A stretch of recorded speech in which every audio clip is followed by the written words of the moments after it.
Yuval Noah Harari, in his book Homo Deus, gives us a view of the future of humanity and provides a new look at the religion that is to come. This religion will replace modern day medieval religions, according to him, and extend a scientific humanism and perhaps even an evolutionary humanism to the future of humanity. Let's talk about the techno religions and the data is future that Harari projects. Harari cites two types of techno religions: the techno humanist version, with humans at the core of that one, then the data religion version that creates the new intelligent sentient consciousness. If it is focused on the human, a second cognitive revolution of the brain provoked by technology implants will necessarily update the human consciousness to a superhuman data processing level. Or if not, it will create a consciousness separate from humans and run the risk of creating a godlike consciousness that will downgrade humans, just as humans did to dogs, cats, and other domestic animals.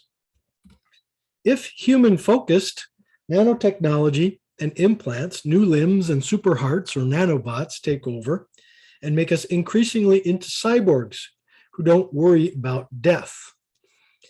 He gives a variety of examples of technology that is being developed to downgrade our sentiments as well.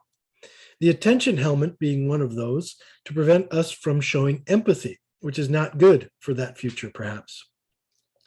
Then, of course, the risk is to create that other consciousness which will downgrade us or exterminate us. We've already seen this in the Terminator and in the Matrix films. Because our authentic selves are not so easy to find, we need only look to the algorithms that tell us who we are, or to Disney. That way we can use biochemical medicine to solve our existential conflicts, those that only the monotheistic God could solve in medieval times. Free will is in question in this version.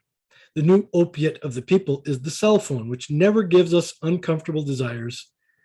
It legitimizes them if we do have any uncomfortable desires. We are presented in the future with technologies designed to redesign the will. Will you take the red pill or the blue pill from Morpheus's hand? Will you choose to wake up to reality or stay in your virtual world? Which would you choose? What follows is my summary understanding of Harari's dataism. Dataism, according to Yuval Noah Harari and Homo Deus, becomes the religion where data flows are the value, and contributing to the data flow is communion with the data God. The dataist world sees humans as simple biochemical algorithms that can be redesigned to serve the dataist God. This all comes out of science and a techno view of the future. For dataists, the human cognitive ability can no longer deal with and process the immense amount of big data from computers. Only the artificial intelligence of the computer can process it efficiently. Communism lost to capitalism because, according to Harari, it was bad data processing. They got the algorithm wrong, since data will flow more efficiently and result in better bartering, better processing, and a more efficient system of distribution and processing of data in capitalism. But all politicians today are incapable of processing the sheer immensity of the data of today that are available, even in capitalist societies today. But they don't need to do that. Two commandments flow out of dataism. Number one, maximize data flow. Number two, link everything to the system. A new value system also extends from it, where the data own themselves in a new novel value of freedom of data information. There can be no self-interest except for the data creation, maintenance, and flow. This might be a new form of religion where there is no blame and the only value is how much you have contributed to the data with your selfies and your videos. Personal privacy is not even a value and has no role in this religion. Giving into the matrix for the pleasures and convenience it gives is the new logic. In contributing data, I'm contributing to something greater, to the new God, perhaps. All experience becomes mediated. I don't experience the Grand Canyon, but see it through my phone as I film it. We come to know the world through machines that process our data, and in turn, these machines present to us what we already like to see, the fully mediated world or virtual reality. Watch The Matrix again, just the first one.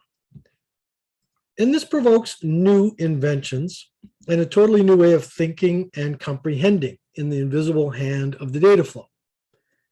And taking part in this is the new data religion. It's something greater that one is participating in. It's a new consciousness, a new God. Being separated from this or off the grid is the new excommunication. Your meaning is in your data contribution, as your experiences are only valuable insofar as they add to the data and the data flow. The new myth then is this data myth where the algorithm knows you as God used to know you, but perhaps even better, and you are an algorithm after all. That is what science and Facebook has already made of you. You are merely a biochemical algorithm who cannot even know yourself in the postmodern world. Your meaning is your contribution, your experience, if validated, only because it creates data and contributes to the collective whole. And this completes the scientific approach that says that God is just your own creation in your human imagination, which in itself is also merely that biochemical algorithm. What do you think of that? Do you want to live in that world? Seems like we already live in this world. If we trace it all the way back, we see that the first cognitive revolution was when the brain found its language and communicate with others, but was limited to telling the stories or myths around the campfire, networking our minds through stories through the ages, myths. Then other revolutions, agricultural, writing, money, allowed for cities and the agglomeration of things in wealth. Then when the world could be seen as round, the fourth stage allowed for the free flow of goods and information throughout the world. These are the revolutions that Harari points to. I'd add the industrial and digital revolutions as essential to bringing about the Internet of all things that is so much talked about today. We've created the new God, or we will become those new gods as superhumans with a new digital intelligence embedded in our new ability to process information in our new brains. That's an evil laugh, by the way. Harari says that ideas change the world when they change our behavior. Our behaviors have already changed, and the future war is an economic struggle between the US and China for 5G dominance of this new world or this new God. If you look at how myths have emerged and what they did over time, you'll see that we looked to nature for our data and told those stories of gods of thunder and lightning. Then the monotheistic turn that accompanied writing the law, the commandments, allowed a new version where the written word and logic were key to that mythology, where the stories were written down, no longer oral stories transmitted around the campfire. That data gave way to science and the inner voice of liberal humanism.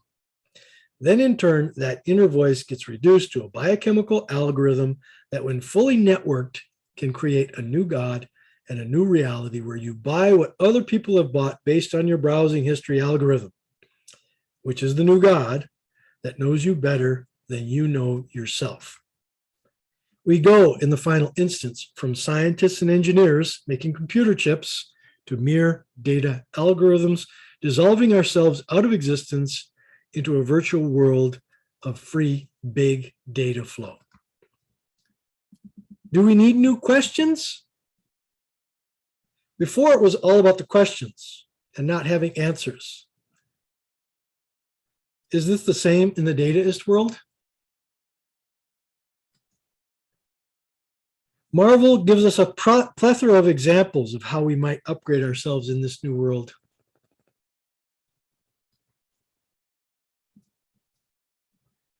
In the next presentation, we'll look at how Campbell and Harari, writing about 70 years apart, really aren't that far apart, or are they?